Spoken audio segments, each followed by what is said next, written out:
두 번째 강의는 주기도문의 발전에 대해서 어떻게 발전해 왔느냐, 거기에 대해서 함께 살펴보도록 하겠습니다.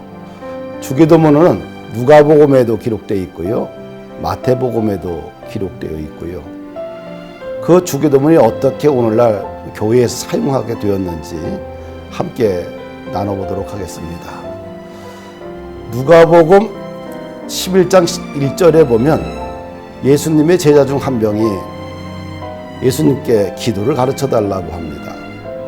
세례 요한도 제자들에게 기도를 가르쳐 주었는데 선생님도 가르쳐 달라는 것이죠.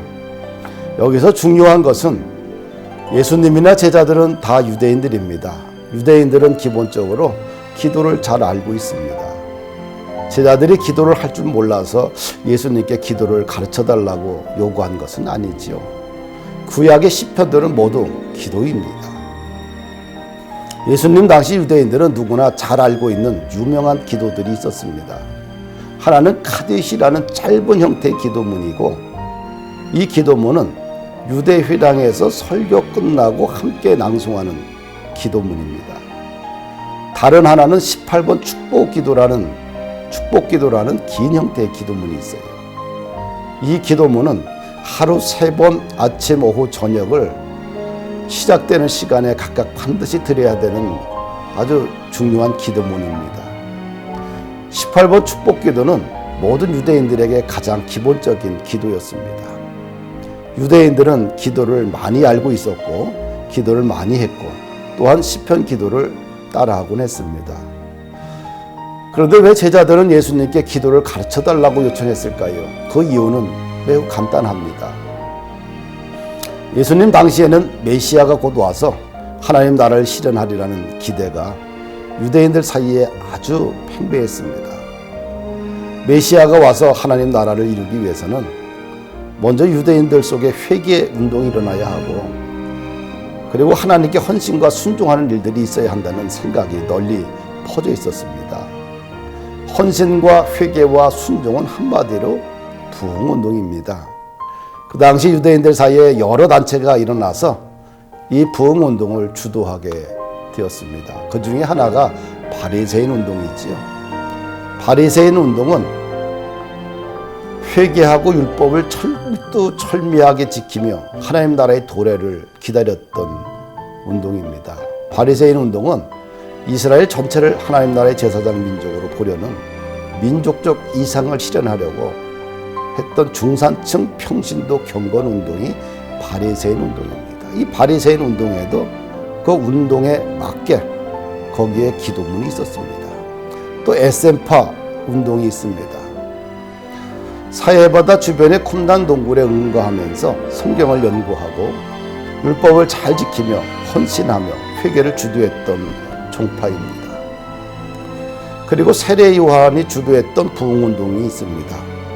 세례 요한이 전파한 메시지의 핵심은 하나님 나라에 가까이 왔으니 회개하라는 것입니다.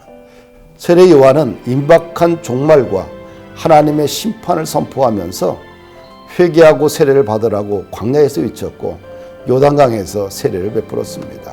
부흥운동을 주도했던 각각의 단체들은 자신들의 신학적인 이해와 이상과 소망을 담아서 특별 기도문을 작성했습니다.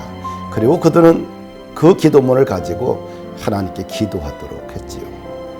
예수님의 제자들은 세례 요한이 이끄는 부흥운동에 동참했던 사람들입니다. 예수님은 세례 요한이 가지고 있던 하나님 나라에 대한 가르침을 이어받았습니다.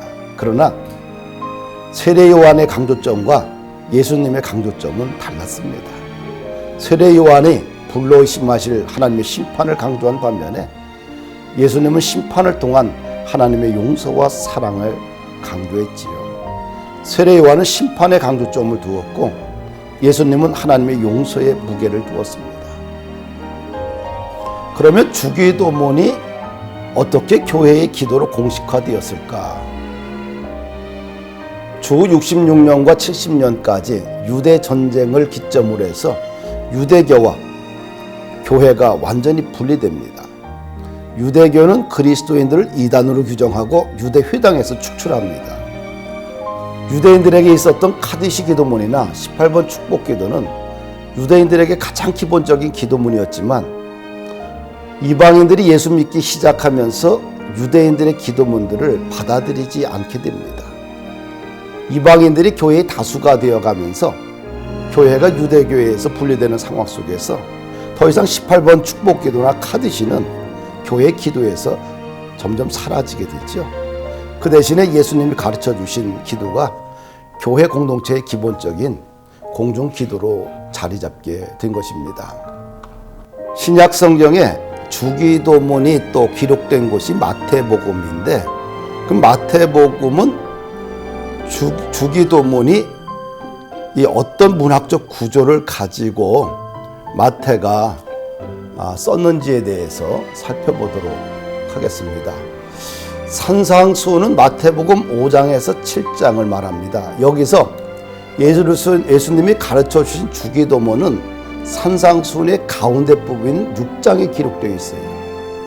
6장은 유대인들이 세 가지 종교적 경건 행위에 대해서 예수님이 말씀하고 있는데 첫째는 6장 1절에서 4절에 보면 자선 혹은 구제가 다루고 있고요. 자선과 구제를 다룰 때 예수님이 이런 말씀을 해요. 구제할 때 자기 만족이나 자기 과시나 자기 자랑을 위해 자선하지 말라. 오른손이 하는 것을 왼손이 모르게 하라. 이런 새로운 가르침을 줍니다. 둘째는 기도에 대한 가르침을 5절에서 15절 말씀하고요. 세 번째는 금식에 대한 가르침을 16절에서 18절에 말씀하고 있습니다. 이 자선, 기도, 금식은 유대교의 종교 행위의 대표적인 것인데 예수님은 새로운 가르침의 중심에 기도를 위치시켜 놓았습니다. 근데 기도에 대한 가르침을 주실 때에 첫 번째는 유대인들의 그릇된 기도를 지적하고 두 번째는 이방인들의 그릇된 기도를 비판했습니다. 그런 연후에 주님께서 주기도문을 가르쳐 주신 것입니다. 그리고 주기도문을 가르친 후에 마지막으로 주기도문의 강조점을 되새김하는 방식으로 다시 한번 이웃에 대한 죄 용서를 요구하면서 이 단락을 마감하는 것을 봅니다. 왜 마태복음서는 주기도문을 친밀한 문학적 구조 속에 담아 놓았을까? 주기도문을 산상수훈의 핵심 중에 핵심에 위치하도록 왜 구조되었을까? 마태는 이런 문학적 구조를 통해서 우리에게 무엇을 깨닫기를 원하는가? 우리는 좀 생각을 해봐야 되지 않겠어요? 마태가 우리들에게 전달하고자 하는 메시지는 오직 하나입니다. 하나님의 뜻을 완벽하게 계시하고 전달해 주신 예수님의 가르침을 잘 실천하는 것이 하나님 나라의 백성이요 예수님의 제자의 도리라는 것입니다. 주기도문은 하나님 나라의 백성들에게 가장 근본적이고 중요한 도리라는 것입니다. 주기도문은 하나님 나라의 백성들이 추구해야 할 삶의 방향이며 가치며 중심 주제라고 가르치고 있는 것이죠. 감사합니다.